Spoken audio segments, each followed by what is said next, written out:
আসসালামু আলাইকুম স্যার। ওয়ালাইকুম আসসালাম ওয়া রাহমাতুল্লাহি ওয়া বারাকাতুহু। জি বলেন। আমার বাবা একজন নাস্তিক। এখন আমি তার সাথে অর্থ কিংবা সম্পদ গ্রহণ করতে পারবো কিনা, আর তার কাছে থাকা অবস্থায় আমি বিবাহ করতে পারবো কিনা?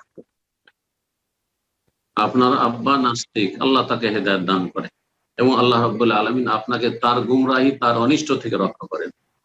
দোয়া করি আল্লাহ রাব্বুল আলামিন আপনার যেন ঈমান আমলের হেফাজতের তৌফিক দান করেন, আপনার জন্য সবকিছু যেন সহজ করে দেন এবং আল্লাহ রাব্বুল সমস্ত রকমের ফিতনা থেকে, দিন দুনিয়ার ফিতনা থেকে আল্লাহ আপনার ঈমান আমলের হেফাজত করেন।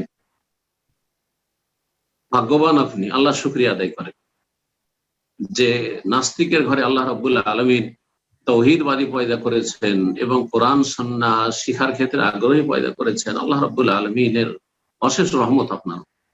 যত বেশি আল্লাহ শুকরিয়া আদায় করে তত বেশি আল্লাহ এই নিয়ামতকে বাড়িয়ে দেবেন এবং তত বেশি আল্লাহ আপনার হেফাজত করবেন। আর বাপের হেদায়েতের জন্য, বাপ যতই খারাপ হোক না কেন, নাস্তিক হোক, মুশরিক হোক, মূর্তি পূজক হোক, কবর পূজক হোক, যে কোনো অবস্থায় হোক না কেন, যতই খারাপ হোক না কেন, হ্যাঁ, জেনাকারী হোক, খুনি হোক, তার সাথে সদ আচার ও সদ ব্যবহার করতে হবে। এই সদ ব্যবহারটা কখনো ভুলবেন না, খারাপ আচরণ করা জায়েজ নয়।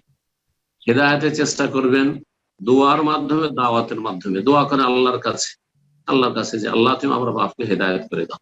যেমন ইব্রাহিম আলাইহিস সালাম দোয়া করেছেন, সে কাজ হোক আর না হোক আল্লাহ ভালো জানেন। হইতে পারে যে ইব্রাহিম আলাইহিস সালামের বাপের মতো হতভাগা আপনার বাপ। ইব্রাহিম আলাইহিস সালামের কাছে আপনি যেতে পারবেন না ফজিলতে। ইব্রাহিম আলাইহিস সালামের দোয়াও যদি আল্লাহ না শুনে থাকেন, তো আপনার দোয়া না শুনলেও আল্লাহর তাতে হিকমত রয়েছে, এতে ধৈর্য ধারণ করতে হবে।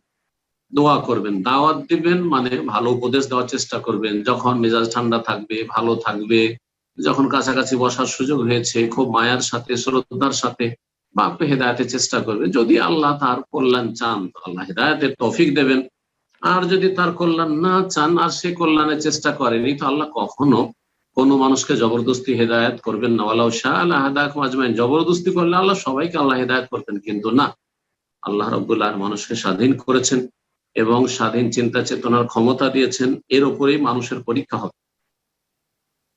তারপরে যে মাসলা, আসল মাসলা, যে আপনি এই নাস্তিক বাবা টাকা পয়সা নিয়ে বিয়ে শাদী করতে পারবেন। হ্যাঁ, অবশ্যই, যতই নাস্তিক হোক না কেন, আপনি যতক্ষণ পর্যন্ত তার সংসারে আছেন এবং আপনি নিজে স্বাবলম্বী হননি, আপনার ইনকাম সোর্স এখনো হয়নি, ততক্ষণ পর্যন্ত বিয়ে শাদীর খরচ নিতে পারবেন, আপনি খাওয়া খরচ নিতে পারবেন, থাকার জায়গা নিতে পারবেন, ভরণ পোষণ সবকিছু আপনার আব্বার উপর আপনার অধিকার, ছেলে মেয়েদের অধিকার, স্ত্রী অধিকার, নেবেন এগুলো।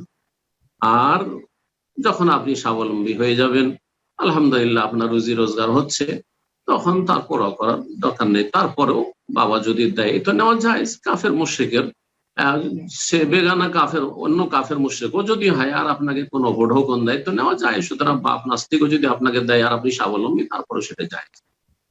এখন কথা থাকলো তার মৃত্যুর পরে।